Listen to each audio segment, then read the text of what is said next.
Hey, Joey Klein here. Hope you're having a great day. So, we're going to jump in today. We're going to speak a little bit about anger, where the emotion of anger comes from, and essentially what we can do to make sure we're managing anger in a way that we perform at a much higher level and we're much more effective. So often, if we look at when we become angry, there's a theme that's present. And most of the time, whatever the mind is focused on is inside of the theme called I've been wronged or something wrong has happened in some sense.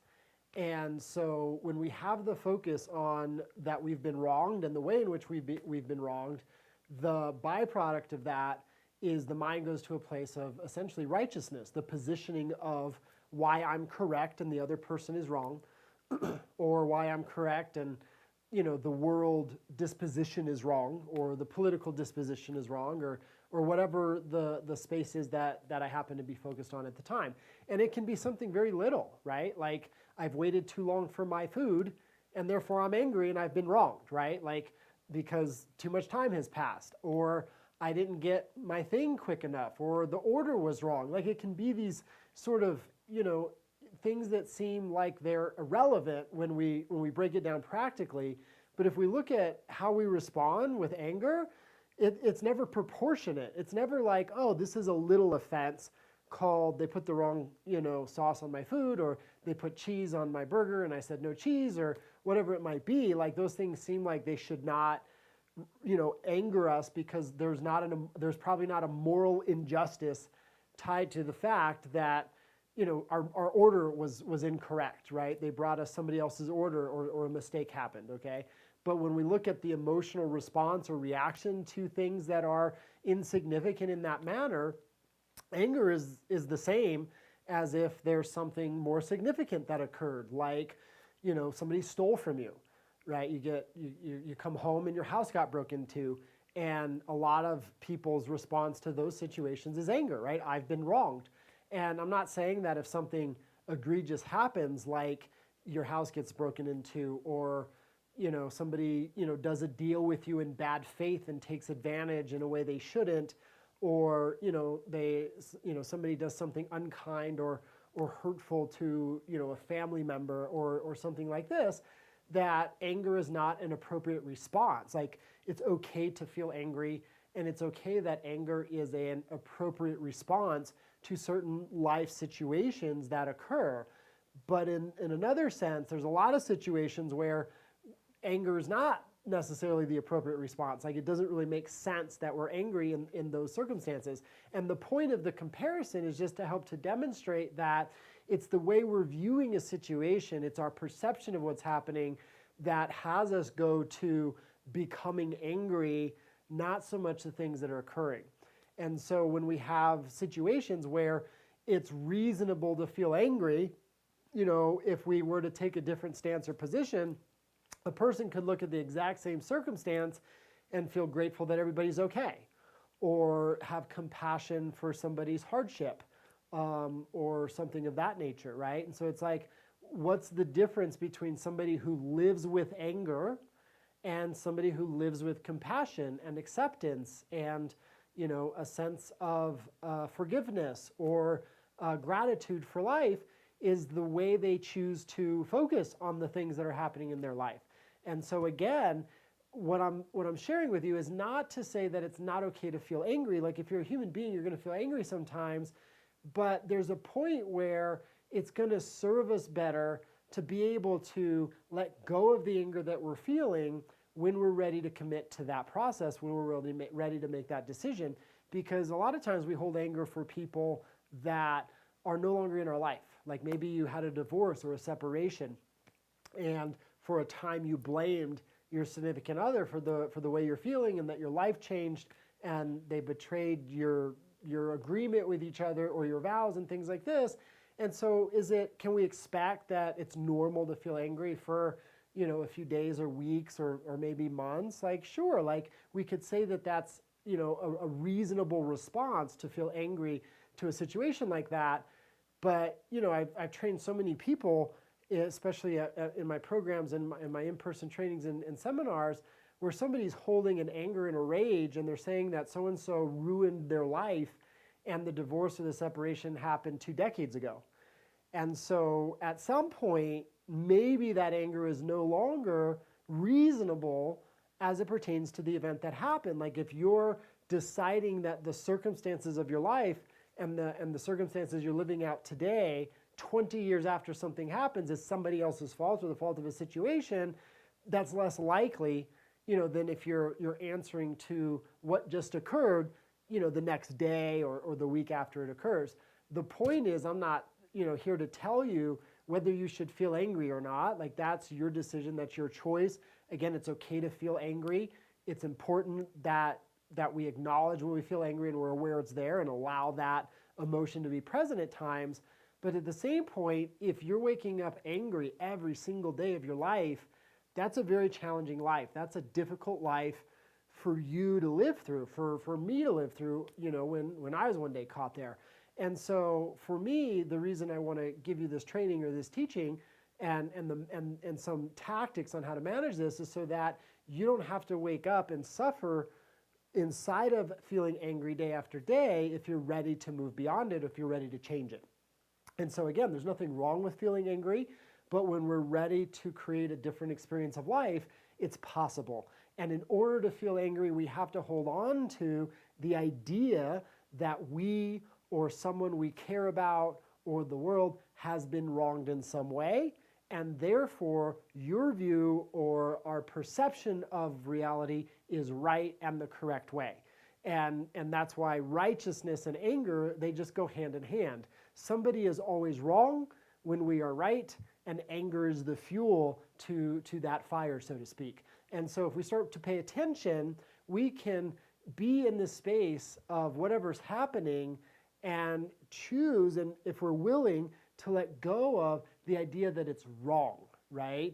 And we can still look at it at a situation and we can acknowledge, hey, that's not creating the outcome that I want to create, or that's not going to lead to the result that we're looking for, or if this behavior continues, we're not going to be able to move beyond a certain dynamic that's causing pain or suffering. Like those things can be acknowledged without getting angry about a situation. So often people feel like the only way to create a change in a situation is to get angry because that's the tool that they have, and that's the way we get paid attention to. That's the way we get noticed. That's the way we create attention on a space so that people do something to make a change.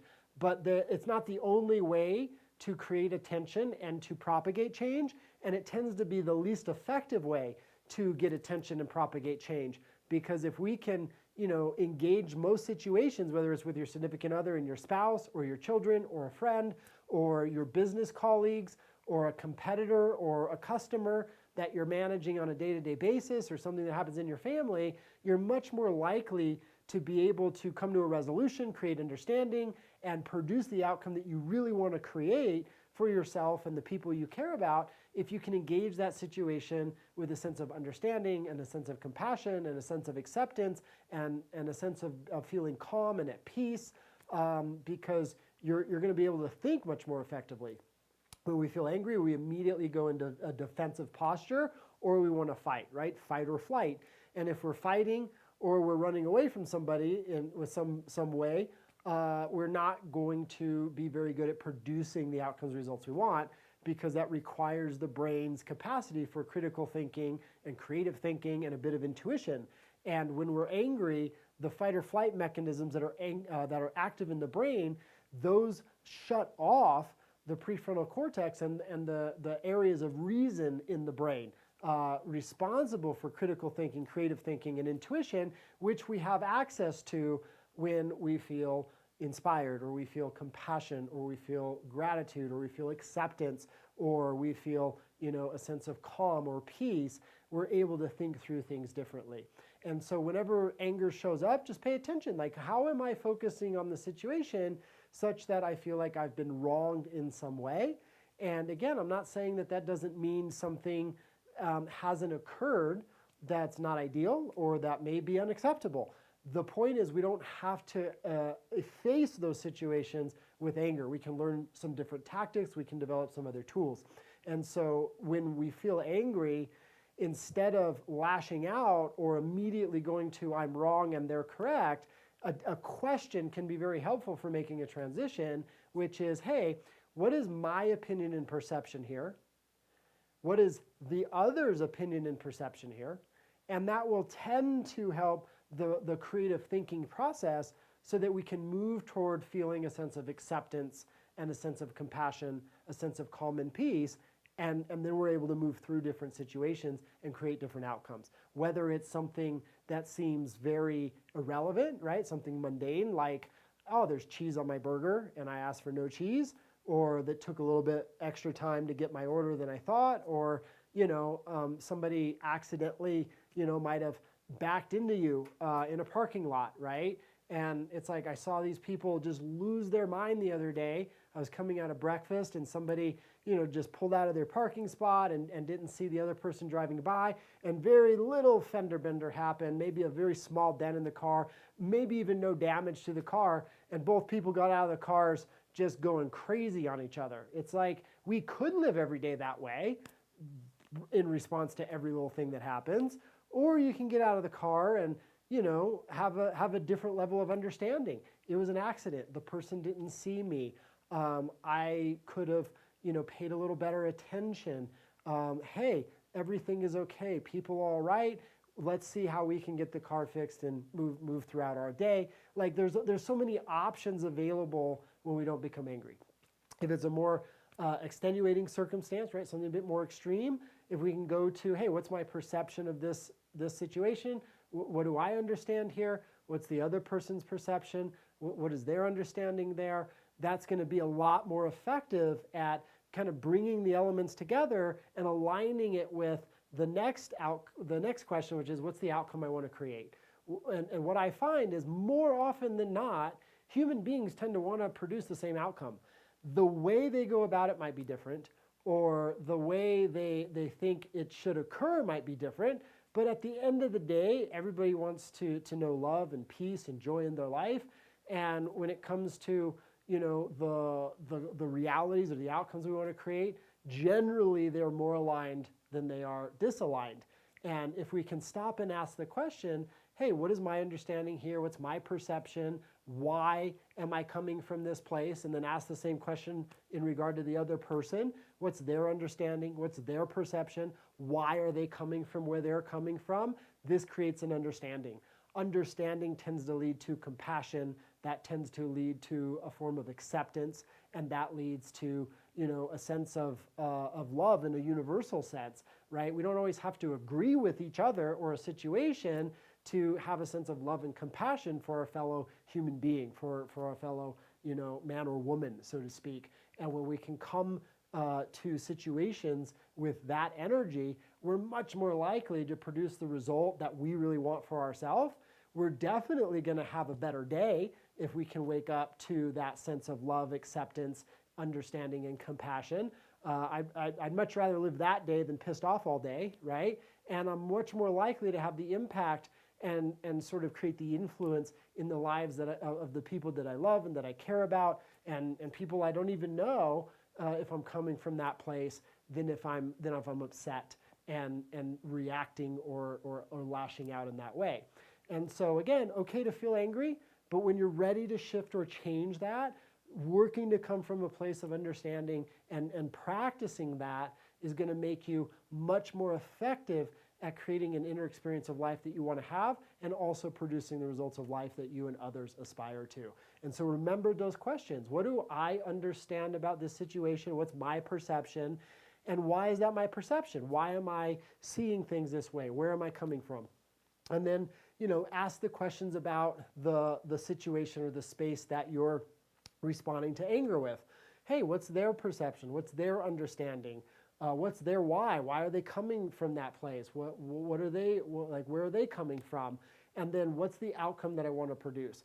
Because what I find is it's more important for me to produce the outcomes and the results and the vision for the life I want to live than being right and correct. If I need to, be incorrect at times to live the vision for life that's possible for me, I'm okay doing that. Matter of fact, a lot of times the answers we seek are just on the other side of anger. if we're willing to let go of that anger, which is us reacting to something which is keeping us from seeing that which is available to us, we're usually able to gain understanding, gain an education, gain access to a new perception, which tends to lead to new actions, new behaviors, and new outcomes and results.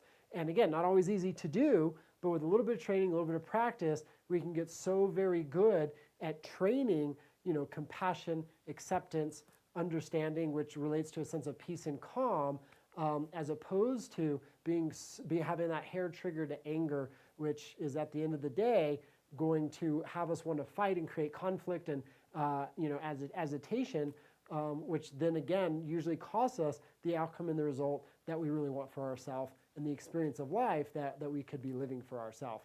And so pay attention whenever anger's there. Usually it's the positioning of I'm right, which means somebody else is wrong, or I am right and therefore I have been wronged, or somebody I care about has been wronged. And if we can, take a moment of pause, maybe take a few deep breaths, and then go, hey, create and seek for understanding there. Even if you can't always agree on your perceptions or your understanding of the situation, you don't need to usually to produce an outcome or result. What we need to do to produce the outcomes and results that we aspire to in our life and to have a sense of inner well-being for ourselves so that we answer to, compassion and acceptance and a sense of, peace as who we are, has more to do with finding our common ground and how can we move toward the things we want to create at the end of the day. And so, do your best to train. Again, it can become just as much of a reflex to immediately go to a place of, understanding and compassion as maybe it is to go to a place of anger. It just takes a little bit of practice, a little bit of training, and you'll be able to get there before you know it.